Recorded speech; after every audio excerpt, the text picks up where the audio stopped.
TCU at SMU, ESPN Friday night. Marco, what should bettors be looking at? TCU, statement game. For a team that comes from a smaller conference that has done nothing but win the last 3 years and can't get over that hurdle with the BCS and the voters, when they get a chance to get on TV, you got to look to this team. This is when, if there's going to be a chance to run up a score, they will do it. Now, if Boise wasn't seemingly in a position to play in the BCS game, how would that affect TCU? Would be getting a lot of different attention here, right?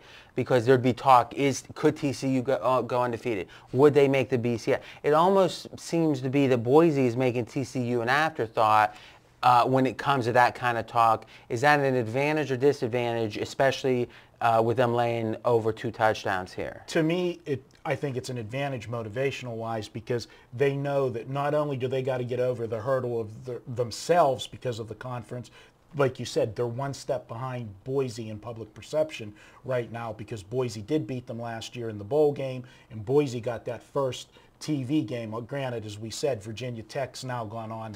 But yeah, agreed that that win doesn't look as impressive.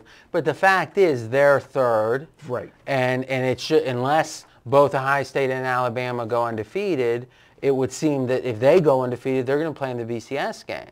And there's a very good chance that Alabama and Ohio State's not going to go undefeated. Though Alabama, Ohio State, and TCU and Boise are expected to be favored in every game the rest of the year, along with Nebraska and one other, Oklahoma. So there's, I think there's 6 in total expected to be favored the rest of the year. I think I got them all there. All right, here, now you got a projection on this game. Here's my main takeaway, and I didn't know this before I dug in. How far apart are TCU and SMU? Do you know their campuses? They're fair. I don't have it written down, but they're both, obviously they're both in Texas, and they're Texas is a big state. It is a big state. It's actually a republic. Did you know that? Well, you're the scholar, road scholar there. But I'm going to say 30 miles apart. So what does that mean? One, I think it lessens home field. Absolutely. Is you have both the ability for the fans to travel, no problem. Now it's about getting the tickets.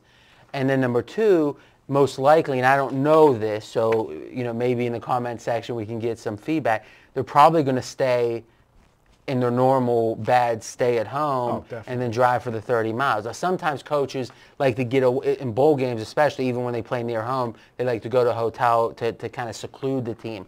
I wouldn't think so in this case, but it seems like a lot of the advantages of home field, both in preparation and logistics and in the game itself, and especially this is a Friday night game, a short week. And one of our recurring themes in our handicapping is the fact that road teams have a big disadvantage in a short week if they weren't off the week before. Here, that is mitigated or lessened.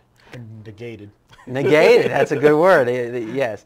Yeah. Okay, so what else do you see as key points in this game? Well, something that gets lost with this TCU team, when you think about TCU, you think about their offense, because, I mean, they score a ton of points.